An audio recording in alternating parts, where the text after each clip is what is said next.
welcome back to Visions. I'm Mirella Rich. If you've just joined us, we're here with Margaret Cross and Shane Huebner, who describe themselves as activators and wisdom teachers. Welcome back to the program. Thank you. Now, can you tell us about the training you did? You've gone to South America, and what was involved? Well, you can start off. Okay, training. I think training really starts off living with nature, being part of it. When I was a young boy on the farm that we're developing, our primary school had 6 kids in it through the whole grades.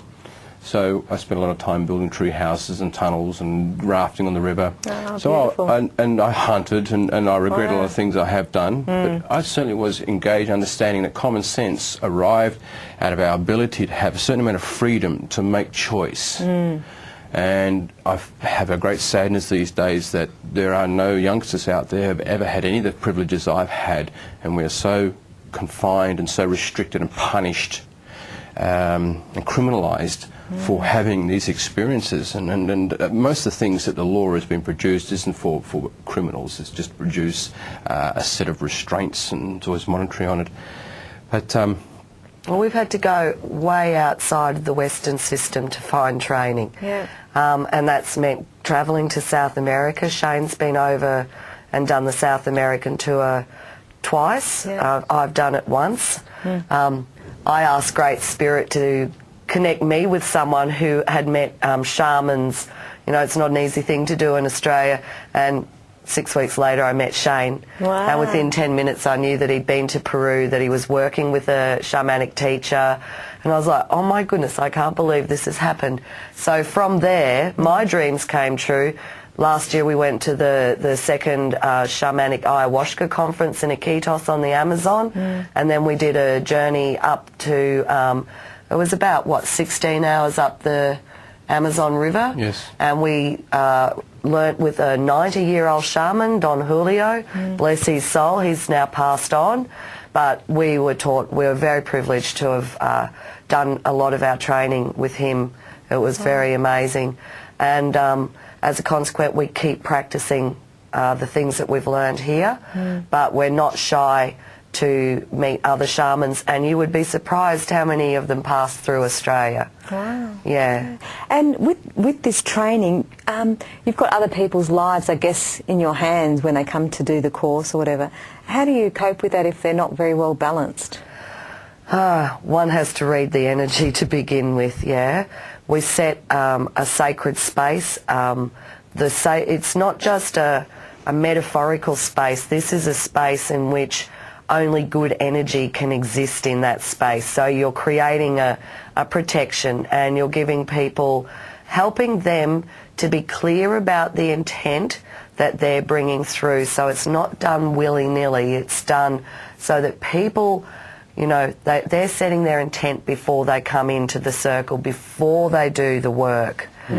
But the space is primarily held in love, that we love our brothers and sisters, and it's that love and that compassion that allows the energy to be in there, inclusive, so they can do their little dance of crying or suddenly realising that they had been affected when they were children for one reason or another, there had been some abuse, and they're able to express that. They're no longer total strangers. It is an amazing thing. You know, we often weep with them. It's just so powerful, powerful that people can finally be validated and have that expression. And when they get rid of that, because everyone has a certain amount of garbage we cart around with us, or we accumulate with us. You know, we can't help rubbing shoulders and amongst all this duality. We have sort of very crazy energies out there. So that is sort of allowed to wash away, or we teach the people not to have an attachment or a clinging or an outcome, desired outcome for it.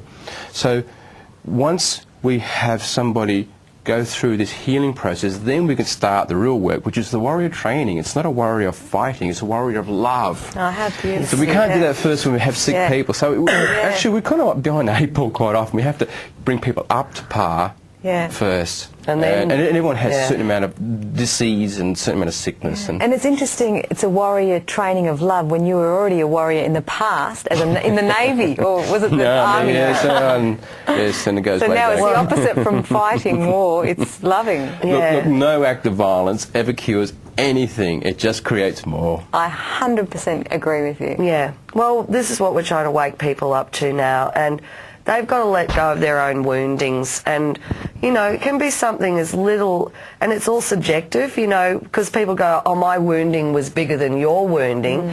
Well, the spirit can't tell the difference between, say, sexual abuse and, say, a mother that was very controlling and was always like, you're stupid and you can't do this.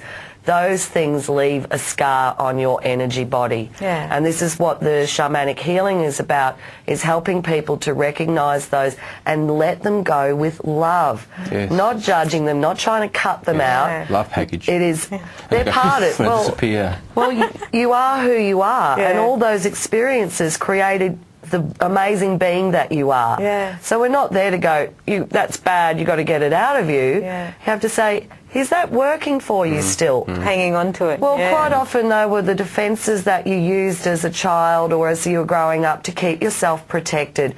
But then you get to a certain stage in your life where they don't sustain your happiness or your health any longer. Kept you down, kept you locked down. Yes, the rackets we produce to get attention or whatever.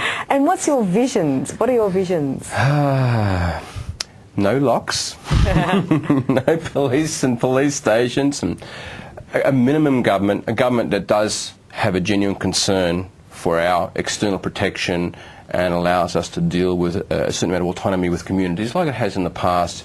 We understand where common law comes from and our Constitution and Imperial Applications Act. And you have a look at all the laws that there are checks and balances, but our checks and balances are no longer there, and there's a state of craziness replaced. And the vision is understand everything is sorrowful in the duality, but everything is in delightment. Beautiful. Thank you so much for coming on the program. Thank you so much for having us. That was very exciting. You've been watching Visions. I'm Mirella Rich, and our guests were Margaret Cross and Shane Huebner. Hope you enjoyed the program. See you again soon.